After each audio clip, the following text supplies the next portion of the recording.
Seguimos acá con el diputado Ferrari conversando sobre la realidad nacional, provincial, los debates que se están dando, y estábamos hablando sobre el tema del voto joven, tu oposición al voto a partir de los 16 años, y antes del corte decías que tenías dudas sobre la posibilidad en rigor de fraude electoral por el manejo de si se incorporaba el voto a los extranjeros con 2 años de residencia. Claro, porque no tenés registro de dónde está. Vos de un joven sabés que vivió en tal casa, en tal lugar, que el padre es tal o cual. El extranjero, no, el que registra que estuvo 2 años viviendo en tal o cual lugar es el Estado argentino.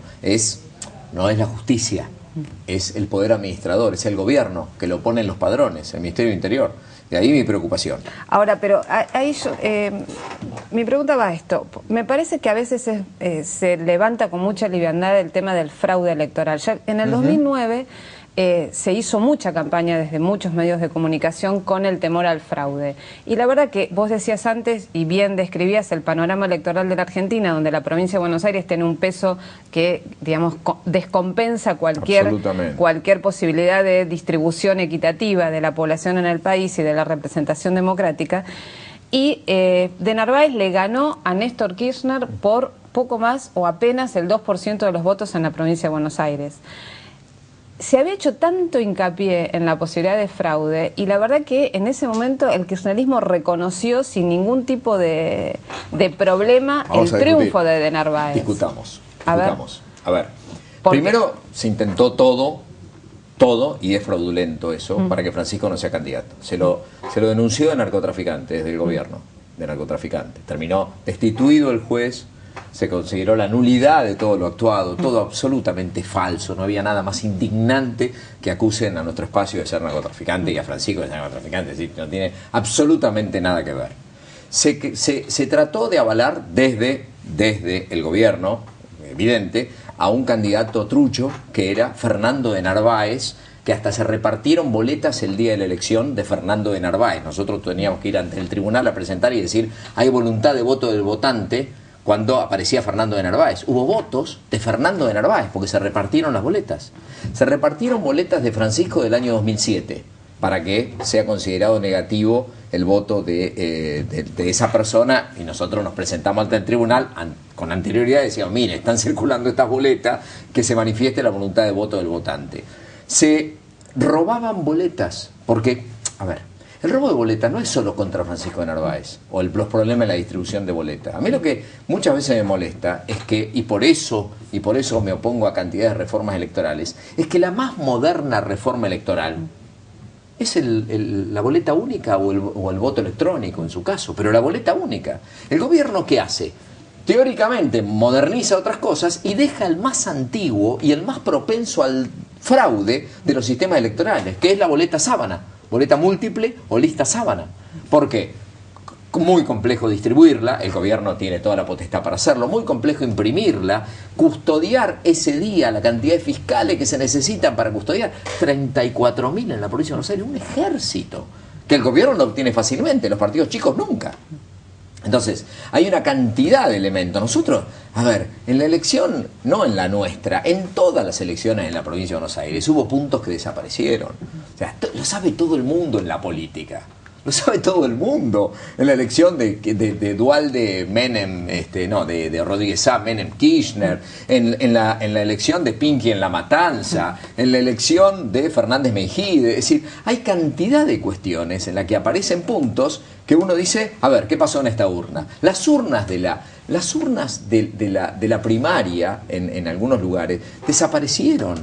Es decir, no se pudieron abrir por la cantidad de tiempo que hay entre la primaria y la general. Es decir, lo que para mucha gente resulta increíble, para mí que fui jefe de campaña en la provincia de Buenos Aires y que vi de cerca lo que es una elección en la provincia, la verdad que no es para nada increíble. O sea, y reconocer el triunfo, lo reconocieron a las 2:30 de la mañana, porque no lo podían creer, y después de cosas que fueron publicadas en todos lados, después de notables peleas o divergencias entre, en ese momento, el presidente Kirchner, el candidato Kirchner, perdón, y el Ministerio del Interior. Es decir, digo, me parece que tampoco podemos ser, ni exagerar la nota, pero tampoco ser tan ingenuos de pensar que la provincia de Buenos Aires es una provincia donde no hay fraude. No, yo lo que creo es que todo sistema electoral es factible de trapisondas en todos lados. No tanto. La boleta única no tanto. Por ejemplo, no tenés que distribuirla. La entrega el presidente de la mesa, le da la boleta única, el señor marca. Claro, pero vos viste, por ejemplo, la boleta única que mostraron en Capital como ejemplo tentativo de boleta única para la reforma electoral de la ciudad. Sí, claro. Pero es muy confuso eso. Bueno, pero se puede hacer bien. ¿Pero quién dijo? Claro. O sea, hagámoslo bien. Porque sea confuso eso. No, claro, pero bueno, el tema es si vos tenés que marcar con cruces. La de Santa Fe, o la de Córdoba, o el voto electrónico de Salta. Es decir, se puede hacer bien. ¿Por qué no creamos un sistema transparente de elecciones? En el cual el presidente de la mesa le da la boleta al señor, el señor va, marca, viene, hagámoslo simple, hagámoslo comprensible. A ver, en Argentina hay cantidad de personas inteligentes. Démosle a controlar a la Cámara Electoral y no al gobierno que es juez y parte. Eso es lo que digo, un gobierno que es juez y parte. Y es complicado, y sobre todo ante momentos tan... Porque vos describías hace un rato y decías, el gobierno puede jugarse la continuidad, muy complicado, del hecho de perder la elección legislativa. Bueno, cuando vos estás por perder, sos capaz de hacer cualquier cosa. Y es razonable a veces en la cabeza de algunos el pensarlo. Por eso digo que tendríamos que resguardar el sistema electoral. Bueno, y volviendo a los proyectos, Dale. Vamos a bajar un poco a la actualidad. Vos sos diputado nacional por la provincia de Buenos Aires. Así es. ¿No? En la provincia de Buenos Aires, evidentemente, como muchas otras provincias, tiene un problema financiero, económico-financiero importante, que ha tenido parches que han permitido salir de la crisis que pasó a mitad de año con el tema del desdoblamiento que había decidido Scioli del pago de los medio aguinaldo. Ahora, está lejos de tener una solución el problema. Vos presentaste un proyecto de declaración para que se empiece a revisar el tema de la coparticipación. Ahora, justamente, cómo está concebida la coparticipación en la Argentina supone que una modificación tiene que tener el acuerdo de las 24 jurisdicciones. Es ley convenio. Bueno. Sí, hay maneras igual que podemos... a ver... Sí, es muy complejo de pensar. Ahora que se reforme la ley de participación ahora y en este momento que hacia el fin de una etapa de gobierno es imposible. Es imposible. Imposible. Objetivamente es imposible. Absolutamente, absolutamente. Pero hay caminos intermedios. Hay caminos intermedios. Por ejemplo, el derogar el fondo del conurbano. Que presenté un proyecto de ley con Francisco de Narváez en abril del 2011. No en la época de crisis de Scioli, etcétera, sino con mucho antes. Es más, cuando estábamos disputando la gobernación con Scioli. De forma tal de que se porque ese fondo quedó congelado. Quedó congelado en 650 millones. Y entonces ese tope lo que hace, la provincia choca permanentemente contra ese tope y no llega a lo que es el 10% del impuesto a las ganancias que hay que redistribuir. Entonces nosotros propusimos, deroguemos el fondo del conurbano, de forma tal de que no exista un límite, no la actualización, no actualizarlo, sino derogarlo de forma tal de que no exista ese tope y ese límite y ya la provincia de Buenos Aires recupera un oxígeno de aproximadamente 4.500 millones. Es un elemento por importantísimo. Por la redistribución del 10% de ganancias. O por ejemplo el caso de la precopa, o sea, lo que se retiene por fondos del ANSES, ahí tenés 5.500 millones. Y ahí ya el déficit de este año, que fue 12.000, o el que viene, que está previsto en 5.500, lo tenés resuelto. Si no es solamente una cuestión de coparticipación, en el fondo, en el final del asunto vamos a tener que hacerlo. El per cápita de un habitante de la provincia de Buenos Aires, de cada 4 pesos que se recaudan en coparticipación, 1 peso vuelve a todas las provincias, 4 se queda el gobierno nacional. 1 peso. De ese peso, 0,20% le corresponde a la provincia de Buenos Aires. O sea, para entender la dimensión. Si yo distribuimos lo que se distribuye por coparticipación entre las provincias, por ejemplo, a cada habitante de Tierra del Fuego le corresponde 9.500 pesos. 9.500. A uno de la provincia de Buenos Aires, 1.440. Cuando la media nacional es de 4.460. Entonces digo, la verdad es que es injusto para la provincia, que más problemas tiene, que más conglomerado urbano con problemáticas tiene, que se distribuya tan inequitativamente la coparticipación. Entonces digo, mientras tanto tomemos esas medidas, que son fáciles, la precopa o el fondo del conurbano, y luego esperemos a una ley más justa respecto de la coparticipación federal. Ahora, y en el tema de la estructura impositiva de la provincia de Buenos Aires, ¿vos no crees que también ahí se deberían hacer cambios? Sí, ciertamente, claro, hay que buscar un esquema más justo y más progresivo.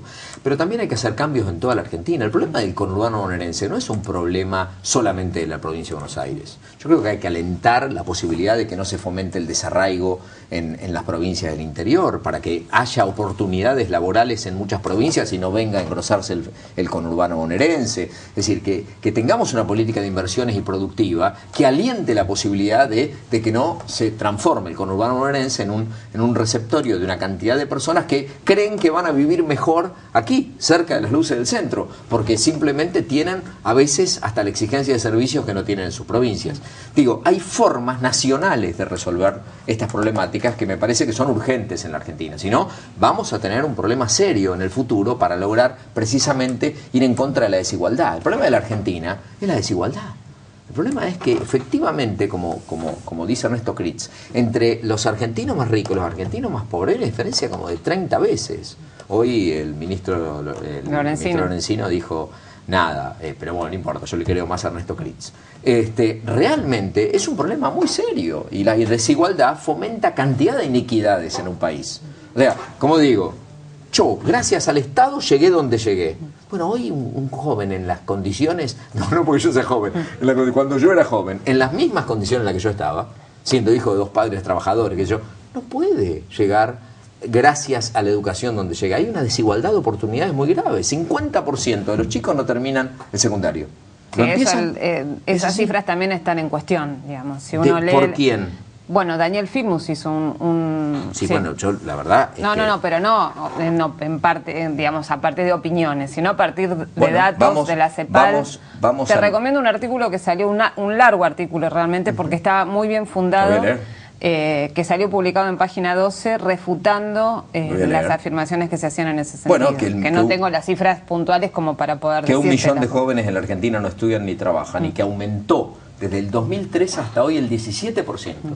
Porque había menos jóvenes que no estudian ni trabajaban en el 2003 cuando entró Néstor Kirchner, y hoy hay más. Hoy hay 1 millón de jóvenes, y esto es la encuesta permanente de hogares, y es el plan de jóvenes de trabajo. Así que, quiero decir, no es un tema, y esto no está objetado por nadie. Sí, tenemos un problema ahí, no en el voto. Sí, me parece que tratemos de concentrar los recursos y el ánimo y el trabajo conjunto, y en eso estamos todos dispuestos a trabajar, porque me parece que hay más urgencias en ese lugar. No, me parece que hay problemáticas que hacen que haya estrangulamiento. O sea, el gobierno suele ocuparse de algunas cosas y otras directamente la niega. Yo ¿qué pensaba hoy cuando escuchaba a Lorenzino? Yo estoy en la Comisión de Presupuesto. Estaba hoy en la mañana escuchándolo. Y decía, no nombró la palabra inflación. ¿Qué sentido tiene negar la realidad? Es decir, no existe. No existe, no la niego, no hay nada. No, lo admiten indirectamente a través de los incrementos salariales o del incremento de la asignación universal por hijo. 25%, bueno, sí, claro. Es una forma indirecta de reconocerlo. Pero ese no es el problema. El problema es cómo se engaña a la población. Porque cuando vos negas la inflación y cuando vos decís que se puede comer con 6 pesos por día, lo que estás negando es la cantidad de pobres e indigentes. Porque la cantidad de pobres e indigentes en un país, o de ocupados, cuando vos le das un plan y decís que está ocupado. Entonces, no, pero por favor, digamos la verdad. Si le das un plan, no está ocupado, está desocupado y está subsidiándolo por parte del Estado. Y si la canasta familiar es de X pesos, vos no podés considerar una cantidad de pobres e indigentes y andar diciéndolo por el mundo, tenemos pocos pobres y pocos indigentes, cuando es mentira. O que la inseguridad... Claro, ¿cómo vas a sacar una norma contra la inseguridad si es una sensación? Bueno, eso está claro que ya no lo dicen. Lo dijo, Garré dijo que habían disminuido los delitos dijo en la Ciudad de Buenos Aires. Son dos cosas distintas. Una cosa, que había hablado de sensación de inseguridad no era Garré. Bueno, sí, era Aníbal Fernández. Fue Aníbal Fernández. Pero ¿sabes qué? Cuando no se toma una... Cuando vos ves que el gobierno, cada vez que quiere hacer algo, lo logra. Porque lo logra, porque pone todo el andamiaje del Estado, pone a los diputados, los senadores, el gobierno. Sí, es un partido de gobierno. ¡Lo logra! Poder. Yo digo, la verdad que podría lograr un avance contra la inseguridad, y no lo hace. No lo hace. Digo, como hace otras cosas, ¿por qué no hace esto? Digo, si efectivamente es una demanda colectiva, quizá hay una concepción ideológica, quizá hay algunos planteos que te hacen frenar, pero digo, me parece que sería bueno que en la Argentina, esos que son problemas de la gente, se ataquen directamente. A mí me parece que ahí está el centro de la cuestión del quiebre que yo veo de la sociedad con el gobierno. Yo veo, es evidente, y lo veo en los números, una una caída importante de la imagen presidencial. Me parece que pasa por ahí. ¿Qué pasa por dónde? Pasa porque hay una cantidad de problemas que tiene la gente que el gobierno no se los resuelve y que son problemas de todos los días y que yo percibo que hay como una desafectación entre la cadena nacional y lo que realmente pasa en la calle. Me parece que van por caminos distintos, es decir, los planteos que hace la Presidenta de la Nación, incluso el estilo y la forma, con las cuestiones de lo que le pasa a la gente todos los días. Y ahí, con esa realidad, ¿cómo explicas el 54% de octubre? Eso en octubre, yo te estoy hablando de lo que está ocurriendo ahora, lo que percibo con 3 puntos por mes o 2 puntos por mes de caída, lo que estoy diciendo es ahora. No estoy negando la posibilidad de que la gente sintió que si alguien había que apoyar era a la propuesta de Cristina Kirchner. Sintió eso y lo votó, lo cual no significa que no vaya a cambiarlo. Ocurrió lo mismo con Menem en su momento y ocurrió lo mismo con otros gobernantes. Está. Bueno, te iba a seguir, pero se me acaba el tiempo. Te voy a proponer un pequeño jueguito, que es un ping-pong con cartas, no para que hables de todas, sino de algunas. Que des vuelta alguna y me digas qué te sugiere ese personaje. ¿Quién te salió? Karina Rabolini. Me sugiere que es una acompañante fiel de un gobernador que evidentemente tiene aspiraciones de llegar mucho más lejos. ¿Ella o el gobernador? El gobernador. ¿Y la imaginas en la política? No. Pero sé además y conozco el trabajo que hace en asistencia y es realmente muy interesante desde la Fundación del Banco. Hugo Moyano. Fue en su momento alguien que trabajó con el kirchnerismo y creo que a partir de algunos elementos muy importantes, como son por ejemplo el mínimo no imponible y las asignaciones familiares, ha encontrado un elemento que dispara la falta de relación con el gobierno en un tema que es muy atinente a los trabajadores. Y creo que hoy está en esa situación, también con una legítima vocación política, que veremos la sociedad cómo la juzga. ¿Te imaginas en un posible frente con Moyano? No, todavía eso realmente no lo veo probable porque él aparentemente todavía de su paso a la política concreta y partidaria no lo ha manifestado. ¿Otra vez? Ricardo Alfonsín. Una muy buena persona, pero muy buena persona, con la que hemos llegado a acuerdos programáticos en su momento en la oferta electoral que hicimos en el 2011, muy valiosos y con una gran apertura de mente. Realmente una persona de la cual nosotros hablamos muy bien. Pero con la cual no seguirían uniéndose. Porque simplemente la gente ya juzgó y dijo que no quiere ese tipo de afinidades, quiere otro tipo de afinidades. Es por eso, realmente, pero como persona, y yo le firmo sus proyectos y él firma los míos, con absoluta y total libertad. Como así me lo firman algunos, yo tengo... Si en algo me he caracterizado es en trabajar mucho en el tema de violencia de género. Sí. Tengo 18 proyectos presentados en violencia de género porque es un tema que me preocupa y me apasiona realmente y trabajo muchísimo esa temática. Y muchos del Frente para la Victoria me firman los proyectos de violencia de género. Es decir, hay temas que nos convocan a varios diputados. Hay temas que son, digamos, transversales por suerte y unifican. Sí, dale, una más. Alberto Pérez. Alberto Pérez. Me parece que es una de las personas más eficientes que hay en las gestiones y en el acompañamiento de quien... Él cree que puede ser una persona, como digo, de perspectiva nacional. Me parece que lo hace muy bien. Bueno, muy bien. Y la última, a ver. Vale. Mariotto, el vicegobernador. Me parece que es alguien que está enviado por el gobierno nacional para dificultar una gestión y para lograr una perspectiva de poder que no comparto. Es decir, ciertamente él no tiene la función de cuidar a la gobernación de la provincia de Buenos Aires, sino precisamente todo lo contrario. Es una opción política y es una decisión, porque él responde más, evidentemente, que a su gobernador, responde más a quien lo manda desde el gobierno nacional. Digo, no es ilegítimo. Lo que digo es que si a vos te nombraron en un lugar, tenés que cumplir eficientemente ese rol y obedecer a tu gobernador, no a aquel que no tiene nada que ver y que quiere afectar. Y te hago una última que no está en las cartas, pero que se me había pasado y tiene que ver con algo que trascendió hoy, que es que Gabriela Michetti no va a venir a la provincia de Buenos Aires, sino que se va a quedar como candidata en la capital. Esto, ¿ustedes cómo lo leen? ¿Cómo? Lo escuché, nosotros lo dijimos en varias oportunidades, hubiera sido muy bueno que Gabriela venga a la provincia y si viene, fantástico. Me parece que luego será cuestión de dirimir la candidatura en el caso de que estemos juntos por internas o por lo que fuere, pero todo lo que enriquezca a la provincia y con buenas personas y con personas que respetamos mucho sería muy bueno. A mí me parece que eso digamos, es una noticia que será validada o no de acuerdo a los intereses de ella, pero en nuestro caso no teníamos ninguna dificultad. Bueno, muchísimas gracias. No, gracias a vos por invitarme y por dar la favor. oportunidad de a veces explayarse, que no es muy frecuente. Muchas gracias. No. Bueno, seguimos la semana próxima en Notas Verdaderas. Muchas gracias.